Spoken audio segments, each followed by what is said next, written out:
39 perks, including some of the most popular perks in Dead by Daylight, are going to be changed. And today I wanted to rank them all from worst to best, depending on how strong I think they're going to be in this new meta. So if you guys enjoy this video, go drop a like and subscribe if you're new, and let me know what you guys think about these changes down in the comments below. Of course, we're going to keep the killer perks and the survivor perks separate, so we're going to start off with the killer perks. At the very bottom of the list, I'm going to give it to Calorophobia. So currently this perk makes it so that if you're in the killer's terror radius, you have a 50% slower healing speed, which is obviously terrible because if you're in the killer's radius, just don't heal, just do something else. But now it makes any skill checks within the killer's terror radius 50% faster, which I think is a nice little buff, but it really doesn't do anything. And people who are good at skill checks will still be able to hit this. Plus, as a survivor, you can see when Calorophobia is active on you, so it won't be that big of a deal. The 16th spot is going to Scourge Hook Monstrous Shrine. I think this used to genuinely be the worst killer perk in all 97 killer perks, but now it's actually, you know, it can be useful in some situations. Now it makes it so that the basement hooks have 20% faster entity progression, but only if the killer is not within 24 meters, which I think is a pretty healthy change. It'll make it so that basement hooks are extremely strong, but the killer can't camp, which is a pretty nice change. The only thing with this is that high mobility killers will be able to just stay outside of those 24 meters and be able to camp pretty well. Like Nerfs, for example, can teleport right into the basement. Dredge can teleport right into the basement. Hag and Demo can teleport right into the basement. So that's the only thing I'm worried about, but at least it does give the survivors some buffer room to be able to get saves and whatnot. The next spot is going to Knockout. I don't know if I'm a huge fan of this change. I think Knockout promotes really unfun gameplay. It makes it so that when you knock a survivor, they crawl at a 50% slower speed for 15 seconds, and their recovery speed is reduced by 25%. I personally just think this perk is going to be utilized for hardcore slugging, where the killer is just going to never hook anybody and just slug them the entire game. And I promise you, if you've never gone against that, because it's pretty rare, it's one of the most boring things to face as a survivor in all of Dead by Daylight. So I'm hoping this doesn't become too big of a deal, but if it does, I think behavior will actually change it. The next spot is going to Dark Devotion. I'm actually really happy with this change because I think Dark Devotion is one of the more fun perks on killer. It's not necessarily that strong, but it's still really fun. Basically what it does is it transfers the terror radius to the obsession when you hit them, and then it makes you undetectable so you can sneak up on other survivors. But now Dark Devotion transfers to the obsession whenever they lose a health state, so it doesn't require you to M1 them, which is really awesome because then you can pair it with things like Apex Muffler on Hillbilly, for example. So when you chainsaw the obsession, you now have no terror radius, which means that your chainsaw is going to be silent, so you can completely jump scare other survivors. The next spot is going to Eruption. I don't know how I feel about this change. Eruption is the perk where you kick a gen and then the next time you down somebody, that gen explodes, and now it causes a 10% regression penalty, and anybody that's working on the gen now has the incapacitated status effect for 25 seconds, meaning they cannot work on the gen for 25 seconds. I think this is just going to be really annoying for solo queue players that don't have the information of when people are going to go down, because just standing there next to the gen for 25 whole seconds not doing anything is going to be very, very annoying. However, I still don't think this perk is very good because there are some other slowdown perks on this list that are way better. The next spot is going to Corrupt Intervention. I actually think this is a really good change, and it doesn't affect the killers that actually need this perk. It's the same exact thing, but now it deactivates if you down a survivor. It's not going to really change anything for all of the setup killers like Trapper or Hag or even Myers, because you're usually not downing survivors that quickly. So I think this is a really good nerf to just make it less oppressive for killers such as like Nurse or Blight, and keep it the exact same for all of the killers that actually need this perk to do better. So it's really good for those select few killers, but the reason it's this low on this list is because it's not that good for every other killer in the game now. Okay, the next spot is going to Thanatophobia. I'm a little worried about this change. They basically increased the max stacks from 20% to 22%, so they just made it better. And the reason I'm so worried about this is because already in its current state, Thanatophobia legions and plagues are extremely annoying, especially legions. It's just so boring because it just makes your gen speeds 20% longer, and now it's going to be 22% longer on top of some other perks that are going to slow down gens even more, like Pentimento. I feel like we're going to run into a lot of triple slowdown legions, and it's going to feel the exact same as the infinite slowdown Freddy. So I'm hoping they look into this and keep this in check, because that will be extremely boring. The next spot is going to Gift of Pain, and this is another perk that killers are going to pair with Thanatophobia and make the games last forever. Now the action speed penalty from Gift of Pain when a survivor gets unhooked and heals is now 16%. So you have a 16% slower action speed for pretty much everything. Pair that with Thanatophobia and you have a 38% slower gen speed. Pair that with Pentimento and you have a 68% slower gen speed, if I'm mathing correctly, of course. That is insane. Insane. And I'm really worried about it. All right, the 9th spot is going to Lethal Pursuer. I already thought this was a pretty good perk, but now it also extends the aura reading effects of any other perk by 2 seconds. I think this is a perfect change. Like, it's not that big of a change, but it can allow you to actually use the perk throughout the course of the match and not just for the first 9 seconds. So I actually really like this, and I think it'll make other perks like Barbecue and Chili or I'm All Ears way better. And the next spot is going to Barbecue and Chili. They've now removed the blood point bonus that you get from this perk, which is totally fine because they've reduced the grind by 75%. And I've always thought that the aura reading of Barbecue was decent, but it wasn't that strong because there's a ton of ways to counter it. So that's the reason it's in the complete middle of this list. Like, it's pretty good on killers that have a lot of mobility, but of course there's like 5 to 10 survivor perks that completely eliminate aura reading abilities, and one of the survivor perks, Off the Record, which hides your aura reading ability after you're unhooked, is gonna be used a ton in this new meta, which we'll get to later on in this video. Okay, the next spot is going to Tinker. They basically just changed it so that now it only triggers once per gen, which is, you know, it's a fair change. I don't think it's really nerfing the perk too much. Plus, it kind of has an indirect buff since they changed gen speeds from 80 seconds to 90 seconds. So now you'll have more time to actually get to that gen, which is kind of a nice change. The next spot is going to Ruin. I think Ruin's still going to be a pretty effective perk, especially for uncoordinated teams. They basically just reduce the regression speed from 200% to 100%, but still, the fact that you automatically lose progress on the gen when you're not working on it is still a really good effect. And it also deactivates if you kill a survivor, which at that point you're probably going to win the game anyway, so it doesn't really matter. The next spot is going to Scourge Hook Pain Resonance, and honestly, I think this is a very, very good change. It had 3 effects. When you hook a survivor on a Scourge Hook, it blows up the most progressed gen and instantly regresses it by a certain amount. I believe it was a 9% reduction, and because it blows up the gen, you get a loud noise notification, so you know which gen got blown up, and if any survivors were working on that gen, then they scream, which kicks them off the gen. So this paired really well with Dead Man's Switch, which blocks the gen when survivors get off of it after you get a hook. So basically, you could hook somebody, which blows up the gen, kicks everybody off, and then blocks it for like 35 seconds, which was so strong. And now they removed everything except for the regression. So you won't get the loud noise notification showing you which gen got popped, and it won't make the survivors scream, and it won't kick them off. So it's still a good regression perk, but you can no longer pair it with Dead Man's Switch, which in my opinion was an extremely overpowered combination. All right, the 4th spot, which I'm really excited for this perk, and it's going to Overcharge. Overcharge was the doctor perk where when you kick a gen, the next time a survivor touches it, they get a really hard skill check. And now on top of that, the generator's regression speed will grow from 100% to 400% over the course of 30 seconds. So if a survivor doesn't touch this gen within 30 seconds, it's going to start regressing so quickly. And I think this is going to be a meta perk. This is definitely going to be one of the stronger regression perks because survivors have to be really coordinated and will have to touch the gen if they don't want it to regress a lot. The 3rd spot is going to No One Escapes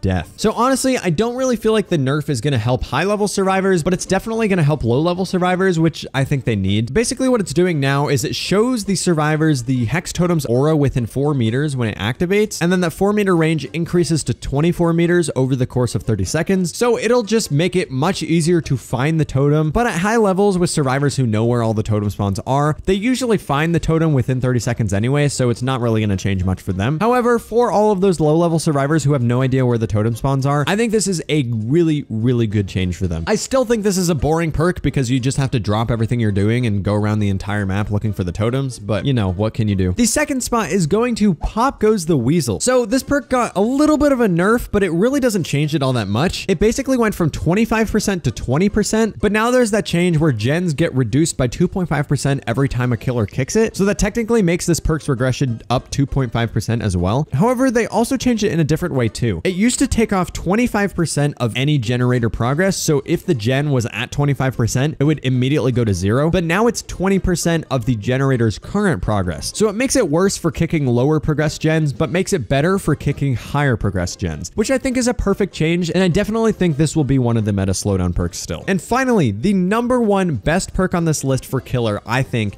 is going to Jolt. Jolt was already a good perk and they just buffed it even more. Now it doesn't have any cooldown. So whenever you down a survivor with a basic attack, it'll blow up any gen near you and instantly regress them by 15%. That is so good because this perk is already good with the cooldown. So now you take out the cooldown and you can maybe use it 2 to 3 times more in a match, depending on how fast you're getting downs, of course. I think this is going to be one of the strongest gen regression perks we've ever had because it's completely passive slowdown just like Ruin. So I'm excited to see how this perk turns out. And that's all for the killer perks. Now let's move on to the survivor perks. We had a lot change on the survivor's end. So the last spot is going to Iron Will. This makes me extremely sad, but they basically made Iron Will completely worthless. What it used to do is get rid of all of your grunts of pain when you were injured, and now it only reduces them by 75%. So it's essentially like running Iron Will 2. But on top of that, it also doesn't work while you're exhausted. So this perk is completely useless. Like, the entire point of this perk is that you were silent when you were injured, and now you're not silent when you're injured. So what is the point of this perk?